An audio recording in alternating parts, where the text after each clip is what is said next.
प्रेरणास्पद कथाएं YouTube channel पर मैं धनंजय जैन आप सभी का हार्दिक अभिवादन करता हूं। दोस्तों,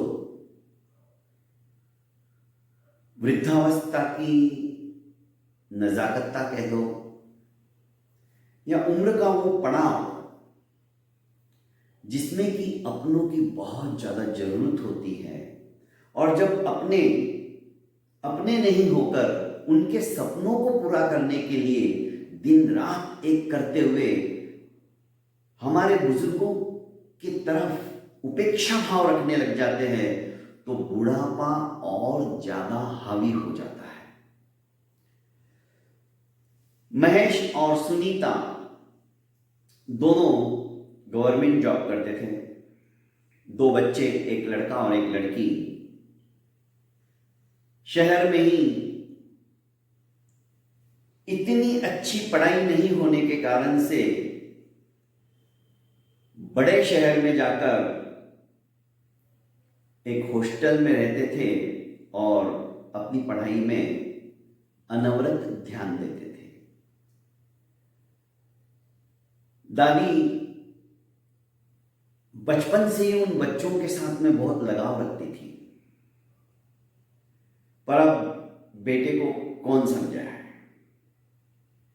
महेश और सुनीता दोनों अपने कामों में इतने व्यस्त हो जाते थे कि मां की तरफ उनका ध्यान ही नहीं था, अर्थात सुनीता अपने सास की तरफ ध्यान ही नहीं दे पाती थी। किसी कारणवश दादी की हालत नाजुक होती चली गई। हॉस्पिटल में एडमिट कर दिया गया। इलाज डॉक्टर्स करते रहे पर बीमारी नाइलाज हो गई। आखिर तंग आकर डॉक्टरों ने भी कह दिया कि दवाइयां भी असर नहीं कर रही है, लगता है उम्र का तकाजा है और अब जितनी बन सके आप घर पे ले जाइए और वहीं पे इनकी सेवा कीजिए। महेश अपनी मां को घर पे लेके आया। थोड़े दिन तक उन्होंने सेवा शुश्रूषा की, पर गवर्नमेंट जॉब होने से ज्यादा छुट्टी भी नहीं ले सकते थे। वापस अपने जॉब पे जाने लगे। एक नर्स उन्होंने हायर कर ली और 24 घंटा मां की सेवा के लिए महेश ने उसे नियुक्त कर दिया। दोनों बच्चों को भी छुट्टियां थी तो हॉस्टल से वापस अपने शहर में बुला लिया। दोनों बच्चों का लगाव तो था ही। घर में सिर्फ दादी और नर्स, मम्मी पापा तो सवेरे 10 बजे ही ऑफिस चले जाते थे, जिसकी उसकी ड्यूटी। आखिर बच्चों ने कहा कि दादी बहुत दिन हो गए, आपके हाथ का खाना नहीं खाया,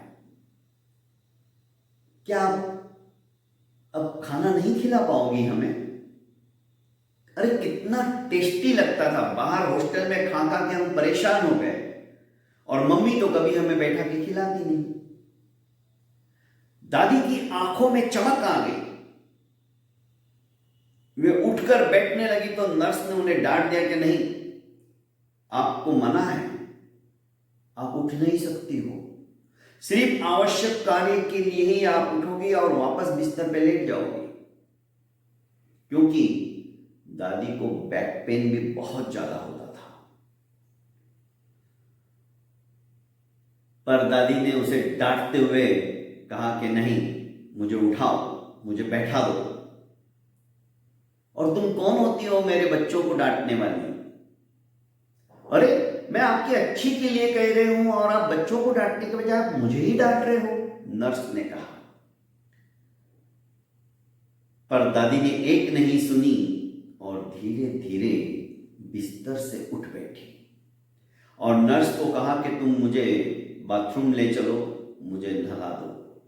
नर्स अवाक थी, आश्चर्यचकित थी, ऐसे कैसे संभव है जिसे सिर्फ गरम कपड़ा गीला करके उसको निचोड़ के उसके हाथ पैर को साफ करती थी, आज वही दादी बोल रही है कि मुझे बाथरूम ले चलो, मुझे नहाना है। जो दवाइयां कभी असर नहीं कर पाई, आज ये कौन सी दवाई है ऐसी? दादी तैयार हो गई, अनमने मन से ही सही। नर्स उन्हें बाथरूम में ले गई, उन्हें नहलाया और वापस बिस्तर की तरफ लाने लगी तो दादी ने कहा कि मुझे किचन में लेके चलो। नर्स आंखें फाड़ फाड़ के ये सब कुछ देख रही थी और दादी ने धीरे धीरे खाना बनाना शुरू किया। बच्चे आ गए। दादी, वाह क्या मस्त खुशबू आ रही है, आज मजा आ गया। दादी, हम डाइनिंग टेबल पे बैठ के नहीं खाएंगे, हम यहीं पर आपके पास बैठ के खाएंगे। और बच्चे दोनों किचन में ही बैठ गए। दादी भी गर्मा गर्म बनाकर खिलाने लगी। तो बच्चों ने कहा कि दादी अब आप भी हमारे साथ बैठ जाओ, आप भी यहीं खाओ। दादी बच्चों का मन रखने के लिए जैसे तैसे नीचे बैठ गई और बड़े प्यार से दोनों बच्चों को खिलाने लगी। बच्चे भी दादी के मुंह में कौर देने लगे। अद्भुत दृश्य। ये नर्स सोचने लगी ये कैसी दवाई है, कौन सी दवाई है? पर दोस्तों, ये प्यार की दवा है, ये मोहब्बत की दवा है। ये दवा यदि हर बुजुर्ग को मिल जाए ना, उनका बुढ़ापा ही नहीं आएगा। अरे आज से 50 साल पहले ही हमारे बुजुर्ग 90-90, 100-100 साल की उम्र पाते थे, पर मजाल है कोई रोग उन्हें मरते दम तक उनकी बत्ती सी रहती थी। आंखों पे ये चश्मा नहीं होता था, दूर भी देख लेते थे। तारों को देखकर गणना करते हुए समय बता देते थे। घर के अंदर ना तो वॉशिंग मशीन थी, ना प्रेशर कुकर था, ना मिक्सर था। 25-25 लोगों के कपड़े हाथों से धोते थे, 25 लोगों का खाना हाथों से बनाते थे और खिलाते थे। मक्खन निकालने के लिए बिलौना करते थे, बर्तन खुद धोते थे, खेतों में सवेरे से शाम तक काम करते थे। पर आज काम के नाम के ऊपर देखा जाए तो कुछ भी काम नहीं है, फिर भी दुनिया भर की बीमारियां हमारे शरीर के अंदर उद्भूत हो जाती है। नर्स देखते ही रह गई। ये अनोखी दवा है।